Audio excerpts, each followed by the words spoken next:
السلام عليكم ورحمة الله وبركاته. إن الحمد لله نحمده ونستعينه ونستهديه ونستغفره ونتوب إليه ونتوكل عليه ونعوذ بالله من شرور أنفسنا وسيئات أعمالنا. من يهده الله فلا مضل له ومن يضلل فلا هادي له. اللهم صل وسلم وبارك على محمد وعلى آل محمد كما صليت وسلمت وباركت على إبراهيم وعلى آل إبراهيم في العالمين إنك حميد مجيد. أما بعد. Alhamdulillah, syukur kepada Allah SWT kerana pada pagi ini kita dapat menyambung kuliah kita. Dan topik pada pagi ini adalah kenapa kita kena istighfar kepada Allah SWT. Mengapakah diwajibkan kepada kita untuk istighfar kepada Allah SWT? Untuk mengetahui kedudukan istighfar ni, marilah kita lihat beberapa potong ayat daripada surah Ali Imran, iaitu pengisahan tentang mereka yang mempunyai kelebihan di sisi Allah SWT. Iaitulah firman-Nya, A'udzubillahi minasyaitonirrajim. Qul a'unabbi'ukum bi khairin min dhalikum lilladzina taqaw 'inda rabbihim jannatun tajri min tahtiha al-anharu khalidina fiha وأزواج مطهرة ورضوان من الله والله بصير بالعباد الذين يقولون ربنا إننا آمنا فاغفر لنا ذنوبنا وقنا عذاب النار الصابرين والصادقين والقانتين والمنفقين والمستغفرين بالأسحار. صدق الله العظيم. Maksudnya, hendakkah kamu kalau aku khabarkan kepada kamu segala perkara-perkara yang lebih baik daripada itu semua. Iaitulah bagi mereka yang bertakwa kepada Allah SWT, bagi mereka syurga yang mengalir di bawahnya sungai-sungai, mereka kekal dalamnya. Dan pasangan mereka merupakan wanita-wanita yang bersih selagi suci, serta keredaan daripada Allah SWT. Dan Allah Maha melihat terhadap hamba-hambanya. Iaitulah mereka yang sentiasa mengucapkan, wahai Tuhan kami, kami beriman kepadamu, maka ampunkan dosa-dosa kami dan peliharalah kami dari neraka Jahannam. Lagi merupakan orang yang sabar, orang yang berlaku benar, orang yang taat, orang yang sentiasa melakukan infak di jalan Allah, dan mereka yang sentiasa beristighfar pada waktu sahur, pada waktu pagi. Jadi dalam ayat ini kalau kita lihat tuan-tuan, menyatakan dengan jelasnya sifat orang bertakwa itu lanjutan daripadanya sentiasa minta ampun kepada Allah SWT. Kerana manusia sifatnya sentiasa melakukan dosa. Jadi kita bukannya para Nabi yang iman mereka dijamin oleh Allah sentiasa meningkat. Iman para malaikat itu statik, tidak berubah, tidak bertambah, tidak berkurang. Manakala orang macam kita, orang beriman, ada kalanya naik, ada kalanya turun.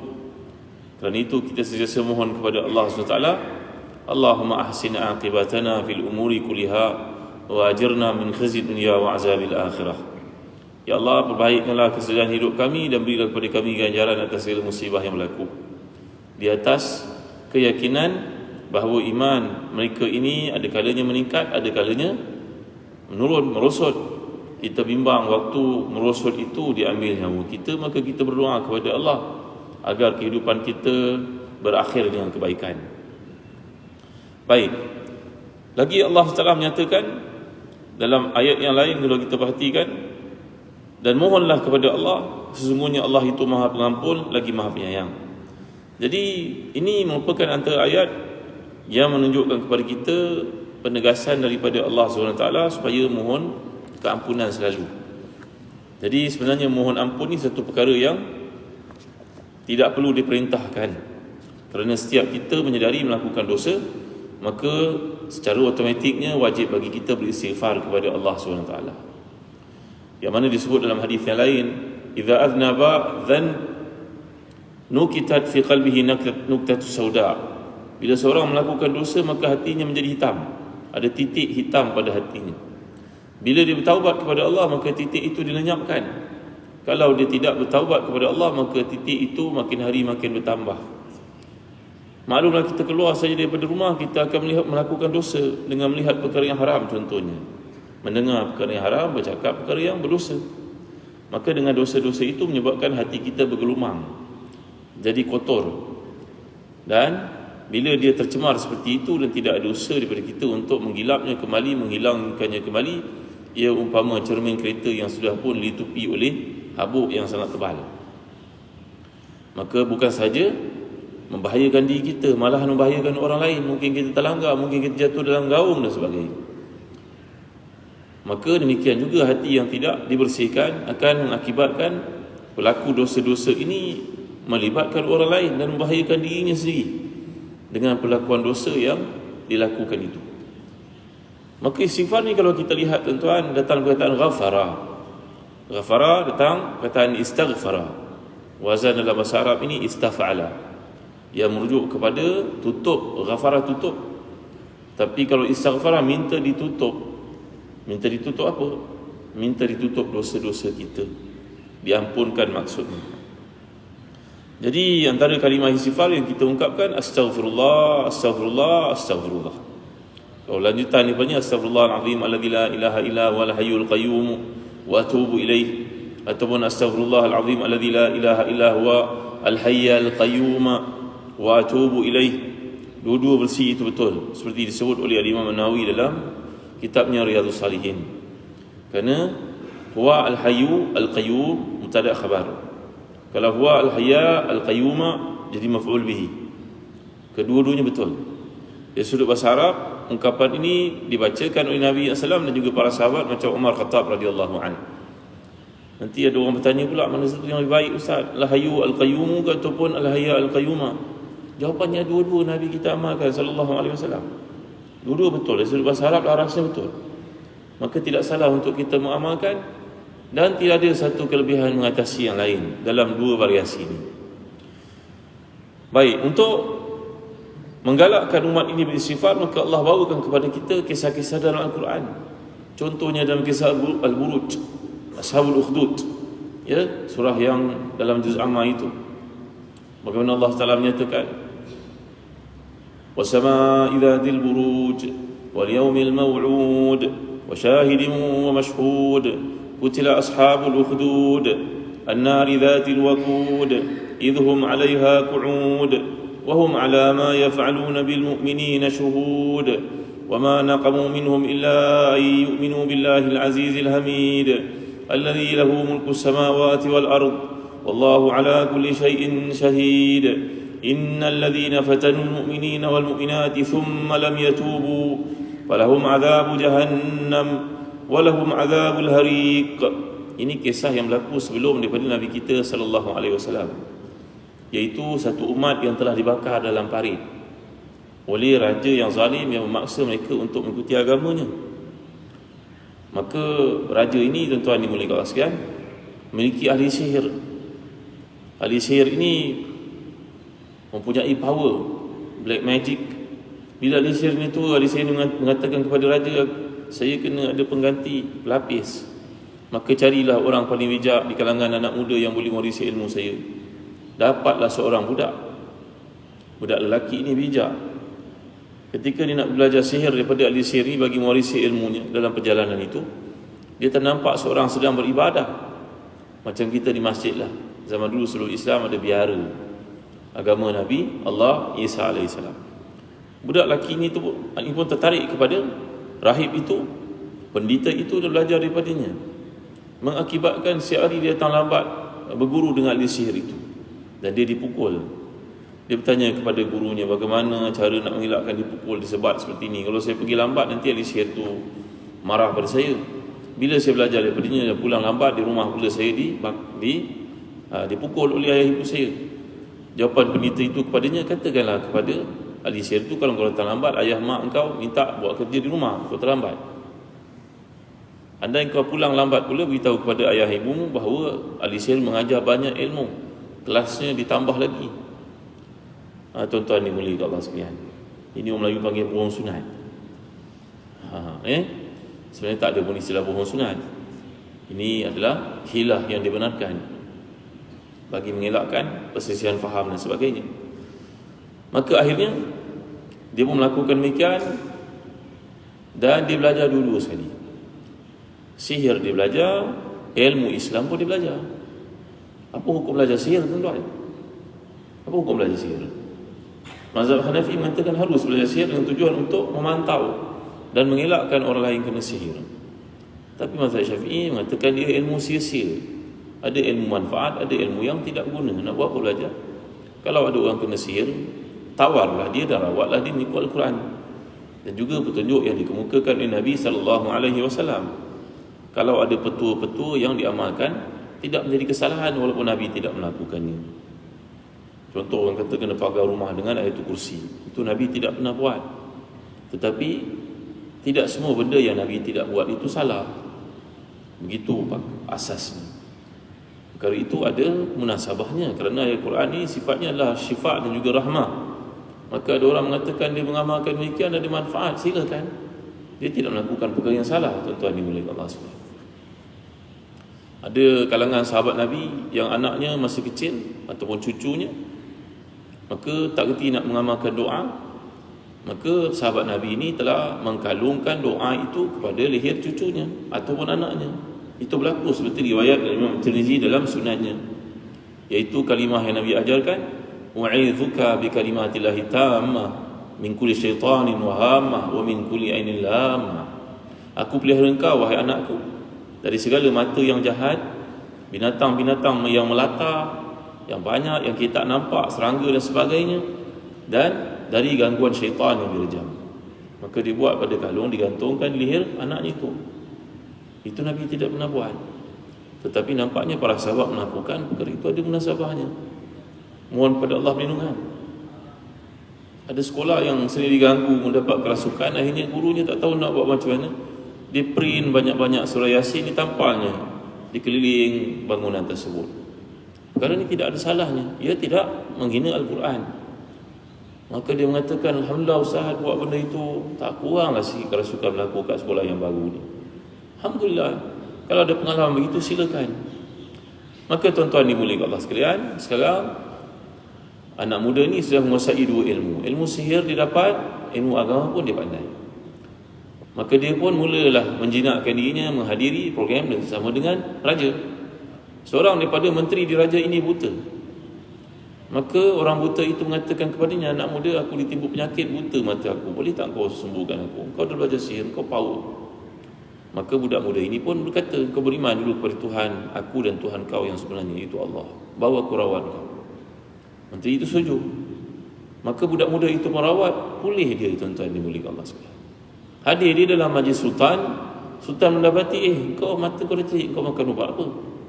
Jawapannya, yang merawat aku adalah budak itu. Oh, budak itu. Dalam diam dia sudah pun menguasai ilmu sihir. Bagus, panggil dia. Maka budak itu pun menyatakan dia tidak beriman dengan sihir, dia beriman dengan Allah. Dia tak beriman dengan raja itu. Setengah mengatakan raja itu Yahudi, tetapi Yahudi yang sesat, bukan Yahudi ikut syariat Nabi Musa AS.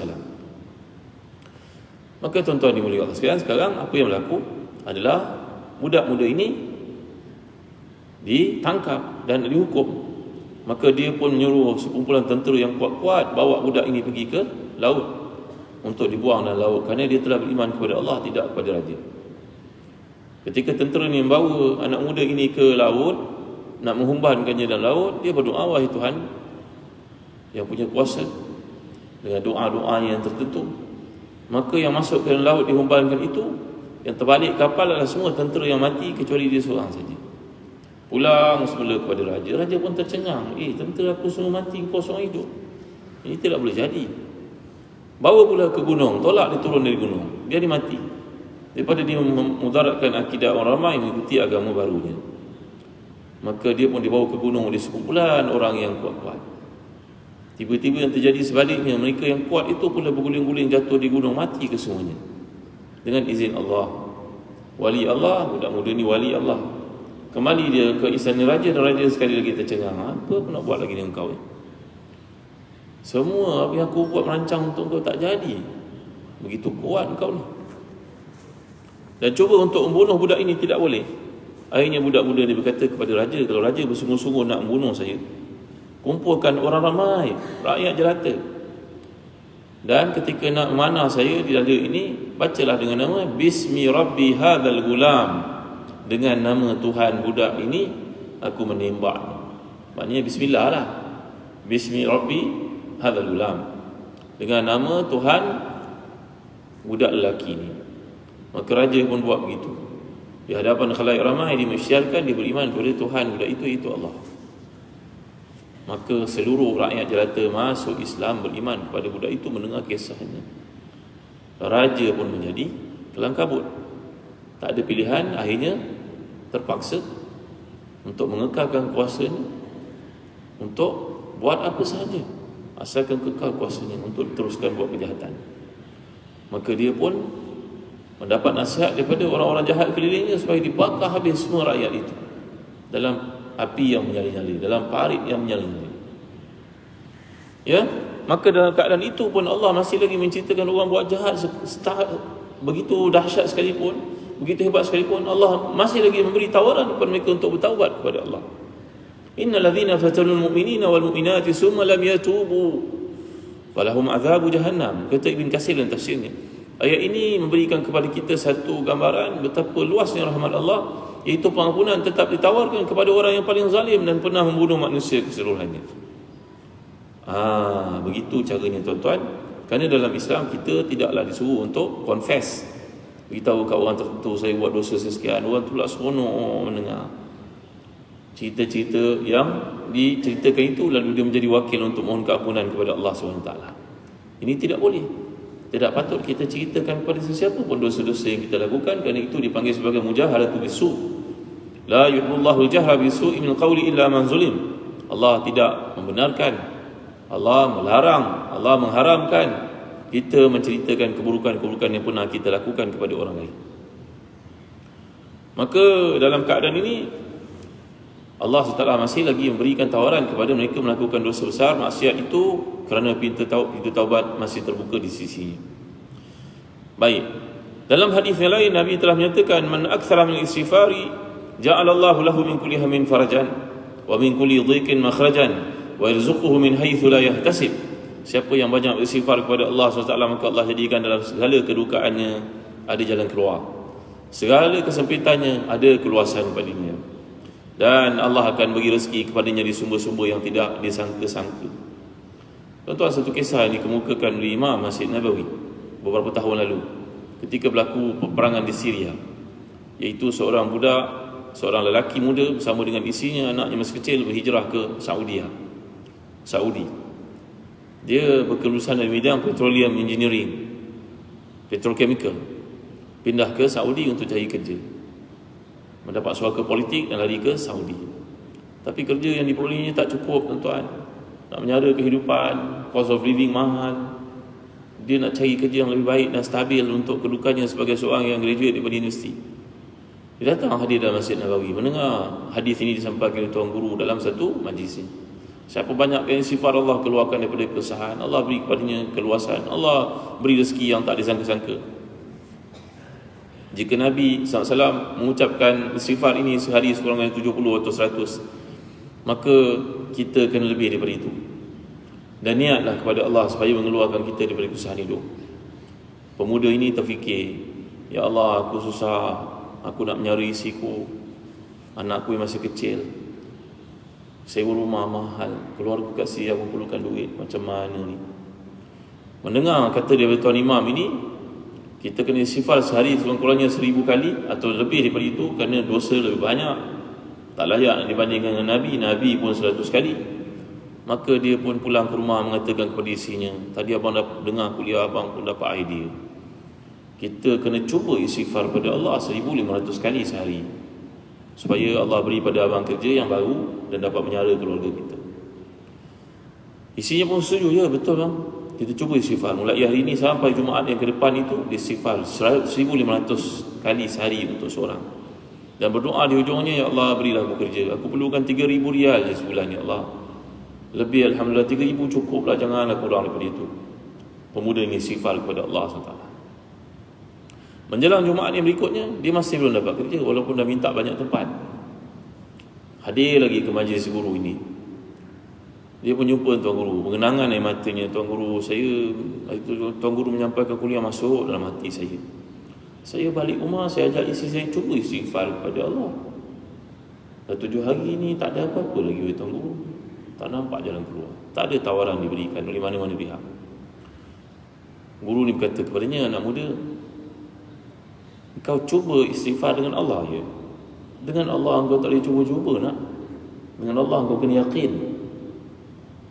Allah yarzuqu man yasha'u bighairi hisab. Dengan Allah tak boleh cuba-cuba, kena yakin. Ya, apa benda kita nak buat kena yakin, terangkan kepada orang.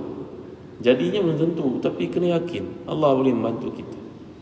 Tuan-tuan yang mulia Allah sekalian, dia pun tertib dalam hatinya, ya, cuba-cuba dengan Allah.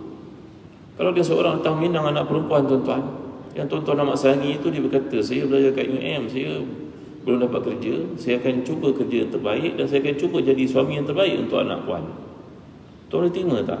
Menantu macam tu, nak cuba-cuba jadi menantu, tuan-tuan, boleh tak? Saya silap pelempang ni, tuan-tuan. Nak cuba-cuba apa? Ada benda boleh cuba, ada benda tak boleh cuba. Kena usahalah.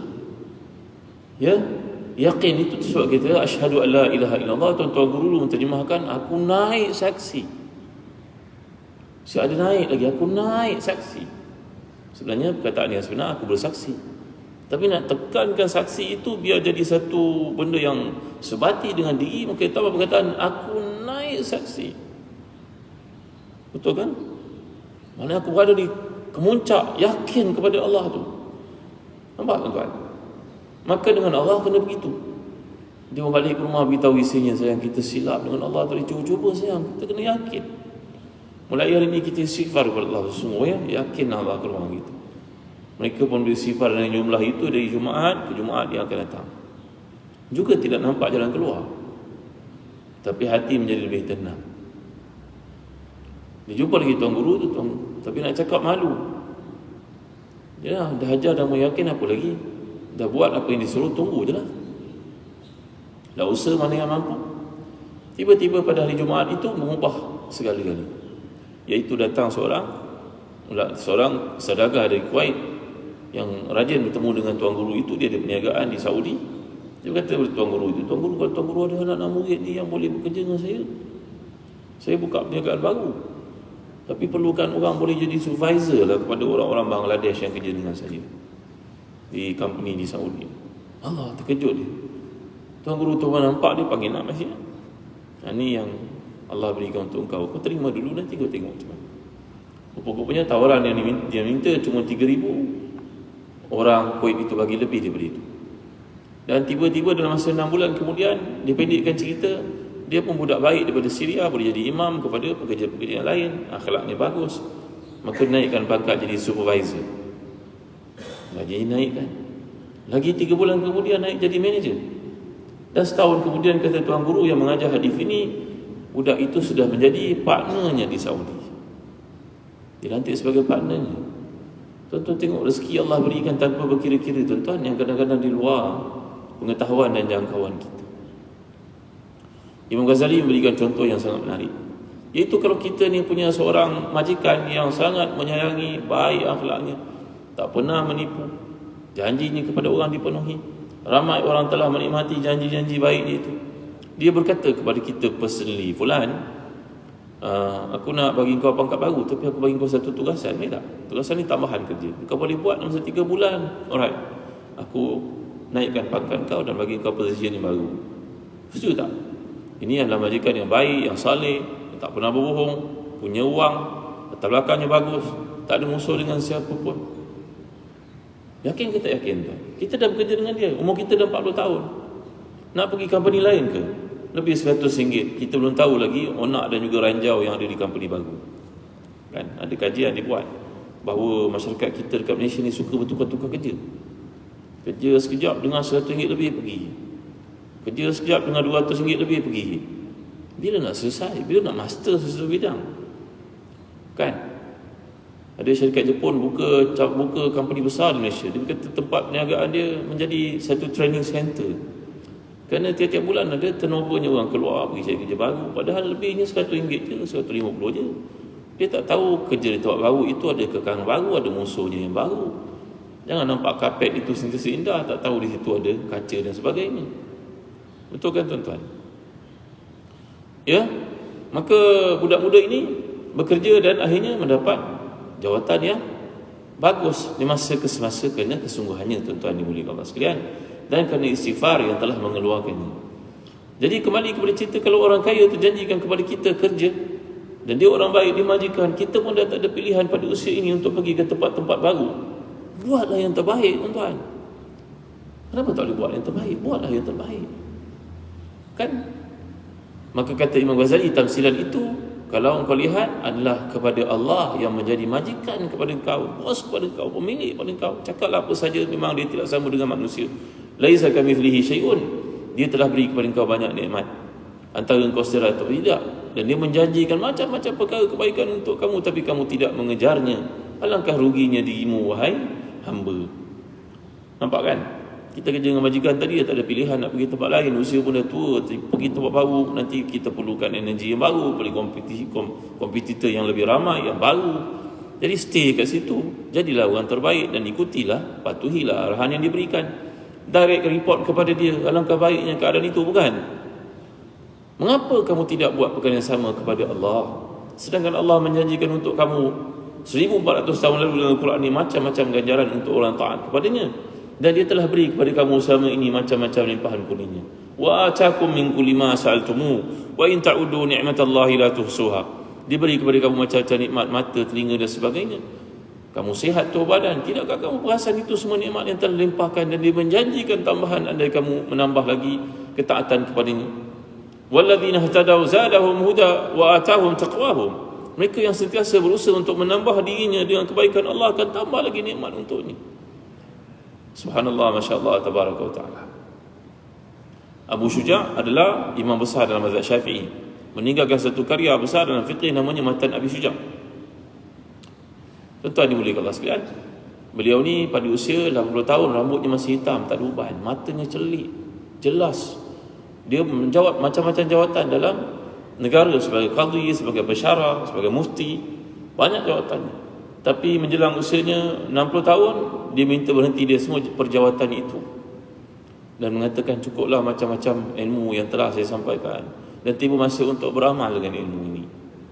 Maka beliau pun memakai pakaian orang biasa-biasa dan duduk di Masjid Nabawi, bekerja menguruskan Masjid Nabawi itu tanpa sebarang gaji lagi, kerana everything dah settle, anak-anak dah cukup segala keperluannya, rezeki pun ada, setakat nak mati cukuplah untuk makan pakai. Mengapa saya tidak berkhidmat untuk Masjid Nabawi ini? Maka dia pun jadi cleaner di Masjid Nabawi itu. Dan beliau berkata bahawa penyakit ini ada banyak, mazmumah ada banyak. Bila kita jadi orang terkenal, orang alim, orang semua sanjung, orang semua viralkan tentang kita, tapi kita lebih tahu tentang amalan dan kedudukan kita di sisi Allah. Maka beliau decide pada masa itu untuk duduk di masjid dan berkhidmat untuk masjid, bersihkan masjid, kapetnya, sapu, bilik airnya. Ya, itu pandangan beliau lah. Yang kita baca-baca dalam viral cerita orang kaya di India itu datang bekerja kat Saudi sebagai cleaner, wallahu a'lam sejauh mana benarnya. Tapi asas kepada cerita-cerita macam ni memang ada. Untuk mendidik diri daripada segala mazmumah itu perlu kepada pengorbanan. Sayyidina Abu Huzaifah bin Al-Yaman radhiyallahu anhu, ya, hidupnya serba sederhana. Ni penulis rahsia Nabi SAW, namanya sekretari sulit Nabi. Huzaifah bin Al-Yaman itu budak muda yang sangat bijak ketika Nabi berhijrah ke Madinah. Juga hidup serba sederhana. Ya, Abu Zar hidup serba sederhana. Begitu juga Abu Darda, sangat sederhana. Ketika anak perempuannya yang cantik bernama Darda itu dipinang oleh anak kepada raja putera mahkota namanya Yazid bin Muawiyah. Banyaklah cerita buruk tentang Yazid bin Muawiyah ni, tuan-tuan. Tapi setiap orang itu ada dua side daripada hidupnya, black dengan bright side dia kan. Ada orang cerita buruk, tapi cerita baiknya pun banyak, tuan-tuan. Kita janganlah cerita orang telah mati ni, tuan-tuan, kerana kita tak tahu apa sebenarnya yang berlaku. Ya, macam kita, ada orang mengatakan Muawiyah kutuk habis-habisan, mendakwa dirinya bukan Syiah, hanya Syiah saja mengutuk Muawiyah. Kita pun tak tahu apa sebenarnya berlaku. Pada masa itu catatan dalam sejarah menunjukkan bahawa ada perbezaan pandangan, ijtihad para sahabat berlaku persisian itu. Yazid bin Muawiyah ini anak kepada sahabat Nabi, pinang Darda, anak kepada Abu Darda. seorang gadis yang sangat rupawan, jelita, cantik.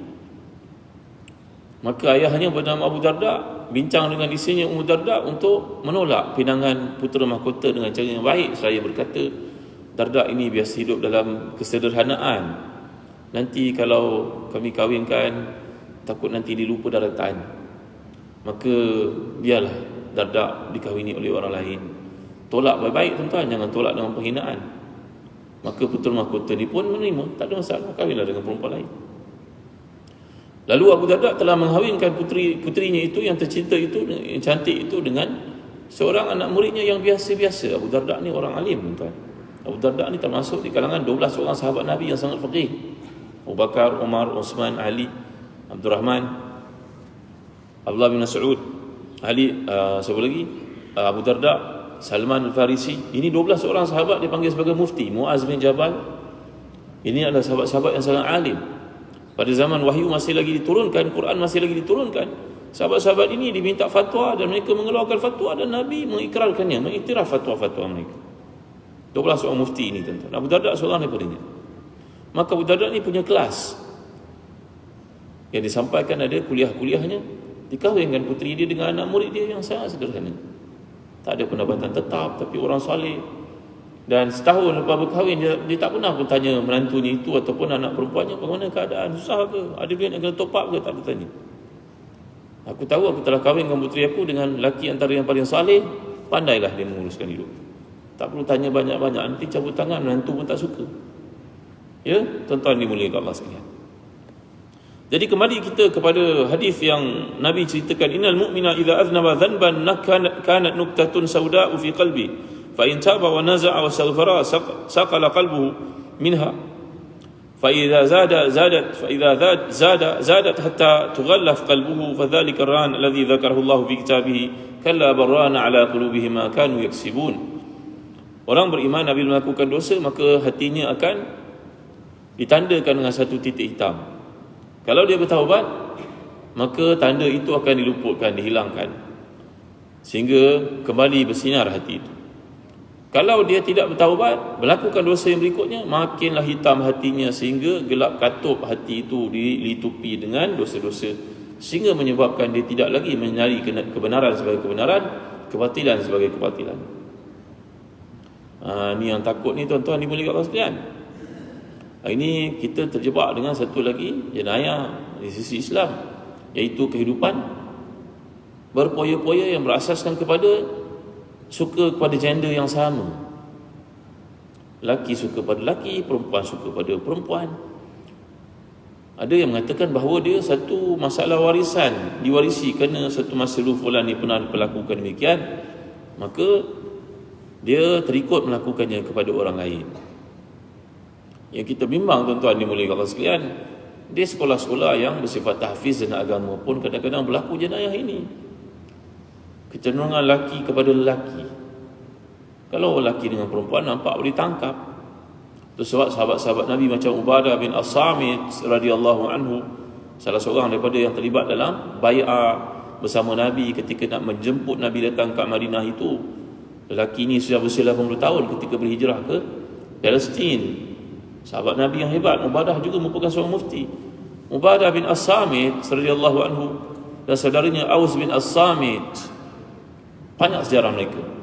Ubadah mengatakan, aku takut berduaan dengan budak lelaki dalam sebuah tempat, walaupun pada usia ini aku tidak boleh makan apa-apa lagi, melainkan makanan itu perlu dilembutkan. Nak ceritakan giginya dah tak ada, dah tua. Tapi aku takut berada dengan Amrat. Amrat ni orang lelaki yang tidak berjanggut, tidak bermisai. Aku takut berada dengannya, kerana pada masa aku berada dengannya, tiba-tiba datang syaitan menggerakkan auratku, lalu aku melakukan buatan haram dengannya. Nampak tuan-tuan, ketakutan para sahabat kepada perkara ni 1400 tahun yang lalu. Tapi pada hari ini perkara sedemikian dianggap biasa. Sudah tidak menjadi malu lagi untuk mengisytiharkannya. Malahan diminta pula hak-hak mereka. Macam mana ya tuan-tuan dimuliakan Allah sekalian? Kalau masuk ke tandas seorang perempuan, ada orang lelaki masuk bersama-sama, tak ke kekok kita susah.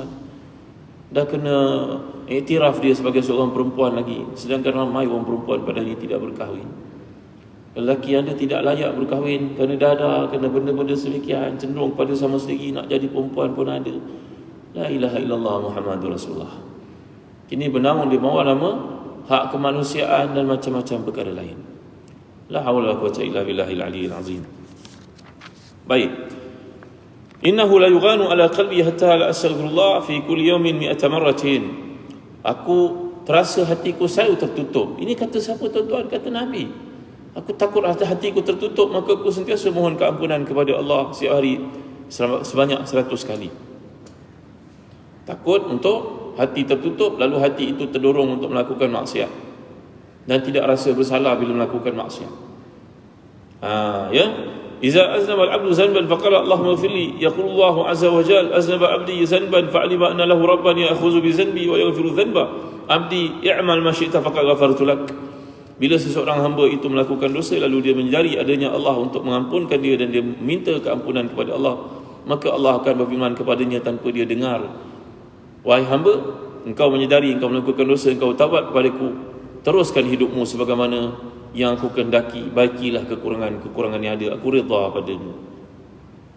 Imam Ghazali mengulas perkara ini, mengatakan bahawa kita ni bila melakukan dosa jangan putus harap. Mesti dalam hidup ni ada ar-raja' dengan al-khauf. Raja' ni berarti harap, khauf takut. Umpama seekor burung punya dua sayap, maka begitu juga dalam hidup mesti ada raja', mesti ada khauf. Kita melakukan dosa, dalam masa sama kita bertaubat kepada Allah dan mengharapkan keampunan daripadanya. Ya. Jadi dalam hadis ini mengajar kita untuk sentiasa mengharapkan kepada Allah di samping berusaha untuk minta keampunan. Kata Imam Ghazali, orang melakukan dosa ini ibarat orang sakit. Ini dia sakit, dia dapatkan rawatan sembuh. Di 3 bulan kemudian sakit balik semula.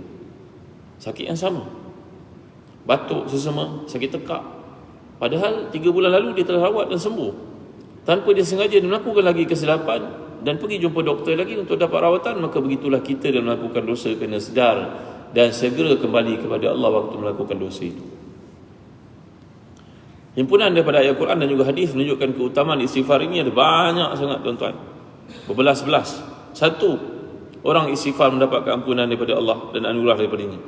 Yang kedua, meruntuhkan tipu daya iblis, menghancurkan kesesatan-kesesatannya. Yang ketiga, menegaskan bahawa tiap-tiap itu dapat dicapai dengan keridaan daripada Allah SWT. Nombor 4, orang istighfar hatinya menjadi tenang dia melakukan dosa. Yang kelima, menghilangkan kesusahan, meluaskan rezeki dan menambah hajat kita. Yang keenam, mendapat bahagian tertentu daripada Allah. Yang ketujuh, mensucikan diri daripada kesalahan.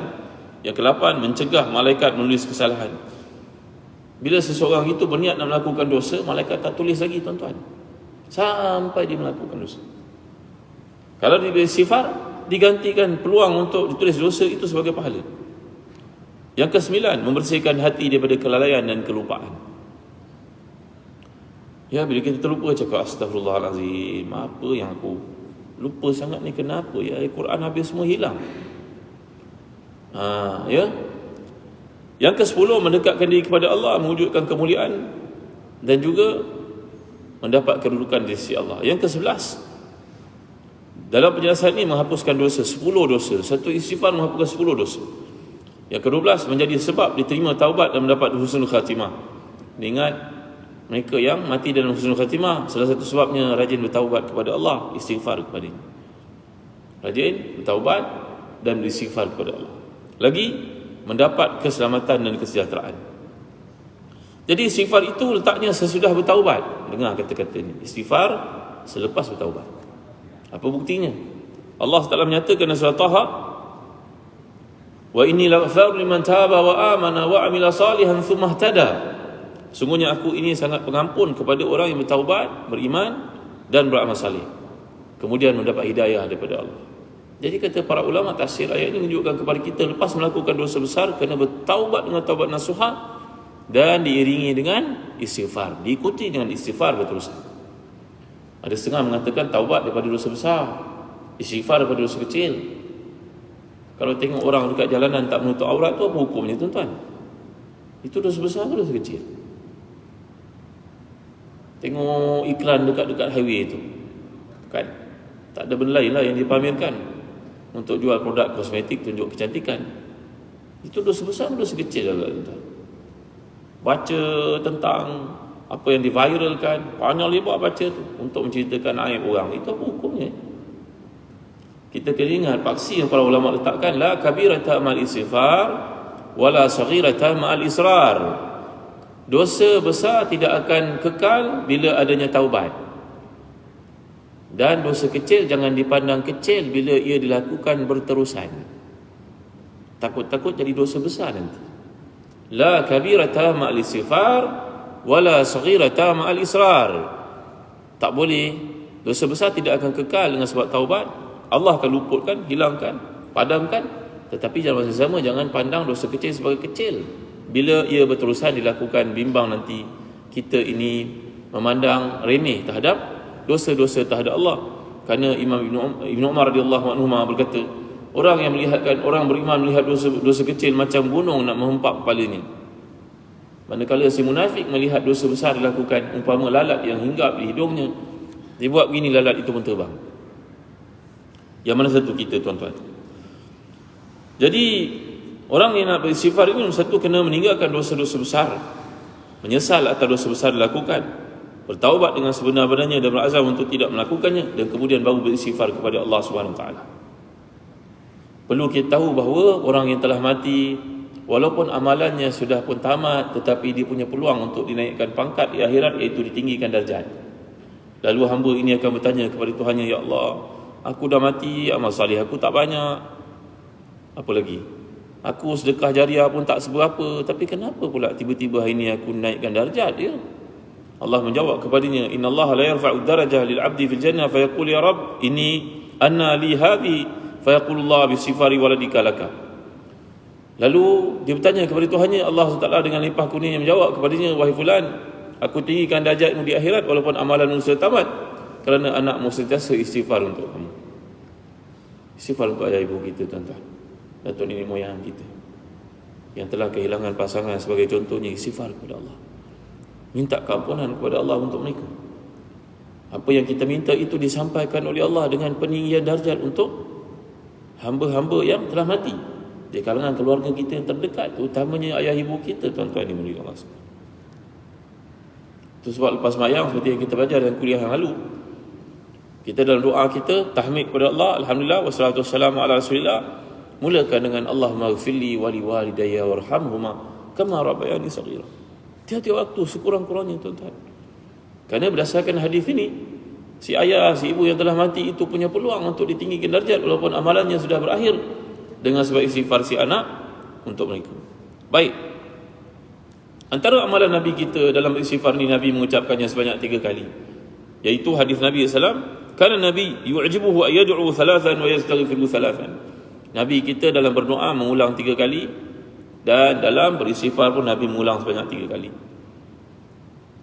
Ya, 3 kali menunjukkan kesungguhan, tuan-tuan yang mulia Allah sekalian. Kita kalau hantar surat pada satu-satu pihak sekali, maka dia baca surat kita. 2 kali dia tengok surat kita. 3 kali, fulan ni betul-betul mengharap. Kalau manusia mempunyai rahmat, Allah lebih-lebih lagi, tuan-tuan. Jadi istighfar ni jangan kurang daripada 3 kali. Kerana itu amalan Nabi kita SAW. Rasulullah telah menunjukkan kepada kita tempat-tempat waktu istighfar. Maka sebaiknya kita menjaga tempat-tempat waktu itu. Semoga apabila kita beristighfar, Allah mengampun dosa-dosa kita. Maka tempat yang dimaksudkan itu ada banyak. Satu daripadanya sepanjang hari dan sepanjang malam. Bawa kereta, astagfirullah, astagfirullah, astagfirullah. Duduk tak ada kerja, astagfirullah, Allahumma fili wa tub alaih. Ya, jadi yang kedua, selepas salat. Lepas salat kita biasa istighfar, kata Imam Nawawi. Kenapa lepas salat kita istighfar? Bukankah itu amal salih yang kita lakukan? Apa salah kena istighfar pula? Istighfar daripada dosa. Imam Nawawi menjawab dalam Majmu', kita istighfar lepas salat itu kerana mengenangkan kekurangan yang berlaku dalam salat, kelupaan kita, kelalaian kita. Maka kita mohon pada Allah keampunan ketika melakukan ibadah itu, salat itu, apa-apa yang kurang dalamnya.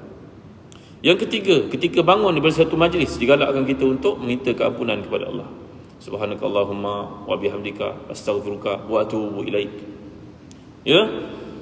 Dalam hadis mengatakan bahawa siapa yang duduk dalam majlis satu tempat dan kemudian dia bercakap perkara-perkara yang lalai, dan akhirnya di hujung dia menyedari lalu mengucapkan subhanakallahumma wa bihamdika asyhadu an la ilaha illa anta astaghfiruka wa atubu ilaik, diampunkan semua dosa yang berlaku dalam majlis itu walaupun sebanyak buih di lautan.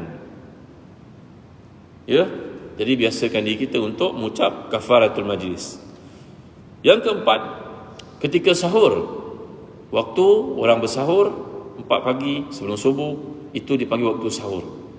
Ketika anak-anak Nabi Yaqub menyedari kesalahannya, terdedah dan terbuka aib mereka kerana cuba untuk membunuh adik mereka Yusuf, dan Yusuf telah jadi orang berkuasa di Mesir, ayah mereka telah mengetahui kejahatan mereka itu, mereka mohon kepada Allah, kepada ayah supaya mohon keampunan kepada Allah, memandangkan ayah seorang Nabi. Ayah minta ampun kepada Allah, malu kami. Ayah ini berkata, sa'astaghfiru lakum rabbi, aku akan minta kepada Allah keampunan untuk kamu. Akan, kata para ulama tafsir Imam Qurtubi dan sebagainya, akan dimaksudkan itu ayah itu menundakan mohon istighfar itu kepada mereka, kepada Allah untuk mereka pada waktu sahur, waktu tahajud. Ya. Yang kelima, bilakah waktu digalakkan untuk istighfar? Sebelum tidur. Kerana kita tidak tahu apakah tidur itu akan menjemput kita untuk mati, kita pun tidak pasti. Kerana itu dalam hadis mengatakan, siapa yang pergi ke tempat tidur ni, astaghfirullah la ilaha illa huwal hayyul qayyum wa atubu ilaihi 3 marat ghufirat dzunubuhu. Siapa yang mengucapkan istighfar sebelum tidur di atas katil ni, kalau dia mati pada malam itu, diampunkan semua dosa-dosanya. Allahu akbar, masya-Allah, tabaraka taala. Hati senang, jiwa lapang. Tak ada buat dosa. Istighfar selalu. Walaupun kita menyangkakan kita tak dosa, kita menyangka kita tidak berdosa. Yang keenam, ketika keluar dari toilet, bilik air, Nabi secara terang-terangan mengajar kita untuk mengucapkan ghufranaka rabbana. Ghufranak. Ghufran maksudnya tuan, minta keampunan kepada Allah. Yang ketujuh, digalakkan kita untuk istighfar pada permulaan wuduk dan juga di pertengahannya. Kerana itu lepas wuduk kita mengamalkan sebagai contoh, Allahumma ja'alni minat tawabin, waj'alni minat tahirin, waj'alni min ibadikas salihin. Kita berdoa dengan doa itu dihapuskan semua dosa-dosa kita. Imam Abu Hanifah adalah seorang yang kasyaf. Beliau melihat orang mengambil wuduk itu, air yang jernih turun ke anggotanya, sebaik saja kena jadi keruh di bawahnya. Lalu Abu Hanifah menulis, mengambil wuduk itu menghapuskan dosa-dosa yang dilakukan di tangan, muka, mata dan sebagainya. Ya, jadi tuan-tuan, yang ke-8, setelah wuduk, doalah Allahumma ja'alni min tawabin wa ja'alni min tahirin, subhanakallahumma wa bihamdik, asyhadu an la ilaha illa anta, astaghfiruka wa atubu ilaik, Allahumma fili dhanbi wa wasi' li bidai wa barik li fi rizqi. Tengok doa ni kecil tuan-tuan, ni boleh laksanakan. Riwayat Tirmizi dan juga Nasa'i, ramai orang mengabaikannya. Lepas wuduk semua jalan saja, tak ambil pot pun penting doa ini. Orang-orang saleh sebelum kita menyedari ada kelebihan ini, walaupun kecil, mereka akan melakukannya. Tamaknya mereka kepada pahala akhirat, ganjarannya melebihi ketamakan seseorang kita kepada harta dunia. Kalau kita beli barang kat satu tempat, beli kereta lah contohnya, kereta ni berharga RM50,588, contoh. Kita pun jumpa dengan supervisor kata tak boleh kurang ustaz, tak boleh, RM1 pun tak boleh. Tak apa, kami bagi ustaz kapet kereta. Betul tuan? Kenapa RM1 boleh tak kurang tuan-tuan? Tak boleh ke? 54,000 ni tadi 588 kurang lah, jadi 85 ke 80 ke RM8 je. Tak boleh kurang. Dah masuk dalam sistem, dia kata. Sistem tu apa? Sistem tu kan boleh ubah. RM1 pun dia tak kena kurang. Betul tak? Kerana dah fix yang sistem, mana boleh ubah. Tuan-tuan beli kasut ke kedai, boleh tak minta kurang? Ke supermarket, boleh tak? Kenapa harganya pelik ya? RM59.95, kurang 5 sen ni, tak boleh.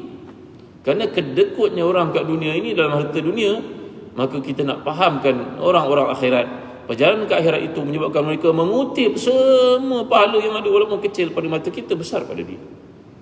Begitu sifir orang akhirat. Kalkulatornya aktif tuan-tuan dimuliakan Allah sekalian. Audit dalam dirinya sentiasa berjalan. Tak boleh. Satu pahala mana aku tak boleh kurang. Aku masih rebut. Tentang aku mati lepas ni macam mana? Tinggal aku dengan amalan aku, bukan dengan siapa pun. Engkau bolehlah ajak sembang-sembang, mati kau boleh tolong pun. Ya tuan-tuan dimuliakan Allah sekalian. Macam tu pandangan ahli akhirat. Allah bin Umar radhiyallahu anhu melihat Nabi jalan dekat satu kubur, Nabi mengatakan orang ni sedang disiksa ni. Kalaulah dia tahu kelebihan sembahyang sunat, dia takkan tinggalkan. Abdullah bin Umar dengar kata-kata Nabi itu menyebabkan setiap kali dia nampak kubur dia sembahyang sunat tuan-tuan. Kita ingat pesan Nabi itu, orang dalam kubur sebenarnya menyesal. Kalau boleh dia nak sembahyang sunat semua, dia tidak tinggalkan. Maka dia teringat saja pesan Nabi, nampak je kubur dia sembahyang sunat. Begitu pula cara fikirnya, merebut pahala akhirat. Baik ya. Lagi apa tuan-tuan? Yang ke-9, ketika terbenam matahari. Bila terbenam matahari kita ada doa kita tuan-tuan. Allahumma inna hadha iqbalul laili wa idbarun nahari wa aswatu du'aik faghfirli. Ya Allah, inilah akhir hari. Tutup hari ini dengan maghrib ini. Masuk hari yang baru. Aku mohon padamu keampunan ya Allah. Pada waktu detik yang aku habiskan tidak bermanfaat dan akan dikira sebagai dosa, aku mohon keampunan kepadamu. Yang ke-10, ketika masuk masjid, jangan abaikan tuan-tuan. Itu doa Nabi, Allahumma ghfirli waftah li abwaaba rahmatik. Masuk masjid baca doa ini. Sekurang-kurangnya besar tulis kat masjid. Allahumma ghfirli waftah li abwaaba rahmatik. Baca. Yang ke-11 keluar dari masjid, Allahumma ghfirli waftah li abwaaba fadlik.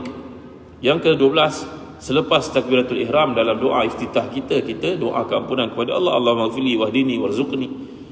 Ya, dan doa iftitah. Kemudian yang ke-13 ketika rukuk, subhanakallahumma rabbana wa bihamdika Allahumma ghfirli, antara yang Nabi baca. Yang ke-14 musim i'tidal, sama seperti itu.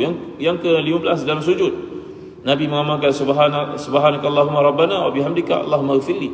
Ada banyak versi Nabi baca dalam duduk i'tidal, sebagai contohnya i'tidal, duduk antara dua sujud, dan juga ketika sujud. Ada berbagai-bagai versi. Kata Imam Nawawi, ambil semuanya, jangan tinggalkan sebahagian. Ya, ambil semua. Sebab Zuhur kita baca ni, Asar kita baca ni, Maghrib kita baca ni, semuanya warid daripada Nabi. Jangan amalkan satu saja. Baik, seterusnya ketika duduk di antara dua sujud, lagi sesudah tasyahud, jangan lupa habis saja fil alamina innaka hamidum majid. Amalkan doa Nabi kita, Allahumma inni zalamtu nafsi zulman wa la yaghfiru dhunuba illa anta faghfirli maghfiratan min 'indika warhamni innaka antal ghafurur rahim. Kita baca sebelum bagi salam. Yang ke-18 sesudah membagi salam di akhir salat, juga Nabi beristighfar. Yang ke-19 ketika salat jenazah, Allahumma ighfir lahu warhamhu wa'afihi wa'fu anhu, wa Allahumma ighfir laha warhamha wa'afiha wa'fu anha. Yang ke-20 sesudah menguburkan jenazah, kerana Nabi pernah bersabda, istaghfiru li akhikum wa sallu lahu tasbih fa innahu al-an yus'al. Bila Nabi bersama para sahabat menanam yang meninggal dunia, maka Nabi telah bersabda kepada mereka, istighfarlah sekarang untuk mereka kerana dia sedang ditanya oleh Allah sekarang. Yang ke-20 ketika idza taqal muslimani fatasafaha wa hamidallahu wastaghfarallahu ghufira lahumma. Kalau kita jumpa orang beriman, bagi salam kat dia. Kalau bagi salam, salam. Kalau orang tak nak salam, tak mengapa. Ya, kerana setiap kali kita jumpa orang bagi salam, senyum padanya, gugur, hilang semua dosa yang kita lakukan. Baik, yang ke-22 ketika bertemu dengan orang balik haji, dalam hadis mengatakan idza laqital hajja fasallim alaihi wastaghfirhu wa murhu an yastaghfir laka qabla an yadkhula baitahu fa innahu maghfurun lahu. Orang balik haji, balik umrah, tahan dia, jangan bagi dia masuk rumah dulu. Ya, betul. Stop dia. Tuan balik mana belum umrah? Allah, berhenti, tuan doakan saya sekejap. Selagi dia belum masuk rumah, doanya mustajab di sisi Allah SWT. Ya, orang dulu orang balik haji sambut ramai-ramai, minta didoakan. Betul tu. Nabi bersabda SAW, orang balik haji, balik umrah ini merupakan orang yang mustajab doanya. Tunggu dia, stop dulu. Dah sampai dekat bangsa ni pun tunggu jawab jangan masuk rumah, doa dia untuk saya. Ini amalan Nabi dan juga para salafus salih. Lagi ketika gerhana matahari, lagi di akhir khutbah. Yang ke-25 ketika ditimpa kegundahan dan kegelisahan, kerana waktu itu kita mohon kepada Allah keampunan untuk Allah hilangkan keresahan kita. Yang ke-26 ketika minta hujan. Inilah 26 tempat di pohon diajar kita oleh Nabi untuk sentiasa istighfar. Ada banyak buku-bukunya. Kalau kita tak boleh nak ingat semua pun, ada satu waktu yang Nabi galakkan, itu sepanjang hari sampai sepanjang malamnya istighfar. Baik tuan-tuan, lafaz-lafaz istighfar antara yang masyhur, astaghfirullah, astaghfirullah. Lagi Allahumma maghfiratak awsa' min dhunubi wa rahmatuka arja min amali. Ya Allah, sungguhnya rahmat Engkau lebih luas daripada dosa-dosa aku, keampunan lebih luas daripada dosa-dosa aku, rahmatmu ku harapkan dari amalku sendiri. Lagi Rabbi fili wa tub alayya innaka antat tawwabur rahim. Lagi sayyidul istighfar yang kita baca lepas subuh tadi dan juga lepas asar, Allahumma anta rabbi la ilaha illa anta khalaqtani wa ana 'abduka wa ana ala ahdika wa 'adika mastata'tu wa a'udzu bika min syarri ma sana'tu abu'u laka bi ni'matika alayya wa abu'u laka bi dhanbi faghfir li fa innahu la yaghfiru dhunuba illa anta. Bila kita baca istighfar, sayyidul istighfar ini lepas sembahyang subuh dengan penuh keimanan, takdirnya kita mati sebelum asar pada hari itu, maka keampunan kepada kita dan syurga. Dengan syarat meninggalkan dosa-dosa besar dan taubat kepada Allah dengan sebenar-benarnya. Kalau kita baca lepas asar dan mati sebelum subuh keesokan harinya dengan penuh keimanan ini tadi, maka layak mendapat syurga Allah SWT. Alhamdulillah, pada kali ini kita telah pun cover tajuk berkaitan dengan istighfar. Kenapa kita wajib istighfar? Kita dah nampak memang kita melakukan dosa. Ya, kalau si anak melakukan dosa pada ibunya, ibunya hukum, tapi ibunya tetap sayang. Ibunya menanti daripada mulutnya keluar perkataan, "Mak, maafkan saya, mak. Saya tak angkat call mak itu, saya sibuk dengan isteri saya. Tak sempat jumpa mak dah sebulan. Kalau mak rasa apa-apa saya minta maaf lah." Betul tak? Gembiranya mak tu yang melahirkan kita bila mendengar kata-kata peminta keampunan daripada kita kan. Dengan Allah lebih-lebih lagi tuan-tuan. Sehingga diumpamakan dalam hadis, Allah punya gembira pada hamba-Nya yang bertaubat itu sebagaimana seorang yang gembira kerana kehilangan untanya di padang pasir yang luas. Dia bawa unta, atas unta tu ada makanan, ada minuman, ada keselamatan untuknya tau. Lengkap. Oleh kerana penat dan perjalanan dia pun tidur. Dia ikat unta dia tidur. Disangkakan unta itu kekal di situ. Dia bangun tidur. Ahlan wa sahlan wa jahlan. Unta dah tak ada. Di depannya nampak detik-detik kematian. Padang pasir luas. Mana ada air? Mana ada makanan? Yang ada binatang-binatang biasa banyak. Tak ada siapa lalu kat situ. Pasir seluruhnya. Kau tengok apa nak buat ni. Tunggu kematian je lah. Tiba-tiba unta tu datang tuan-tuan. Terkejut dia, unta tu datang. Betul ke ni? Fata Morgana kan banyak kat padang pasir kan. Orang kena halusinasi. Betul-betul unta tu muncul semula. Oleh kerana terlalu gembira melihat unta itu hadir, datang semula selepas ia hilang. Dia kata, "Ya Allah, ya Tuhanku, gembiranya aku. Engkaulah hamba-Ku, akulah Tuhanmu." Dia terbalik kata tuan-tuan. "Ya Allah, syukur kepada Engkau, Engkaulah hamba aku Tuhanmu." Dia terbalik cakap. Kerana terlalu gembira. Kan kita kalau terlalu gembira tersasul cakap kan. Sebab tu dia kata, "Ya Allah, Engkau Tuhan aku hamba-Mu." Tak ada cakap balik, "Engkaulah hamba-Mu, hamba-Ku, akulah Tuhan." Dia tak perasan. Allah gembira mendengar kata-katanya itu tuan-tuan. Tapi lebih gembira melihat orang bertaubat kepada. Maka usaha kita untuk taubat dan istighfar tadi telah dijelaskan oleh para ulama, dia datang selepas taubat. Sebagai konsistensi kepada mohon keampunan itu. Wallahu a'lam, sallallahu alaihi wasallam Muhammad wa ala alihi wasahbihi wasallam. Walhamdulillahirabbil alamin. Allahumma zidna wa la tanqusna wa akrimna wa la tuhinna wa a'tina wa la tahrimna wa asirna wa la tu'sir alaina wa ridina wa ridana. Allahumma ati nufusana taqwaha wa zakkiha anta khairu man zakkaha anta waliyuha wa mawlaha bi rahmatika ya arhamar rahimin. Allahumma ighfir lana wa tub alaina innaka antat tawwabur rahim. Wa atina min ladunka rahmatan wa hayyi lana min amrina rashada. Wa atina fid dunya hasanah wa fil akhirati hasanah wa qina adzaban nar. Sallallahu ala sayyidina Muhammad wa ala alihi wa sahbihi wa sallam. Alhamdulillahirabbil alamin. Dah masuk waktu syuruk ke? Masuk dah. Okey. Tuan-tuan, sembahyanglah sunat syuruk. Moga-moga bagi kita pahala umrah ataupun haji seperti janjikan Nabi sallallahu alaihi wasallam. Assalamualaikum warahmatullahi wabarakatuh.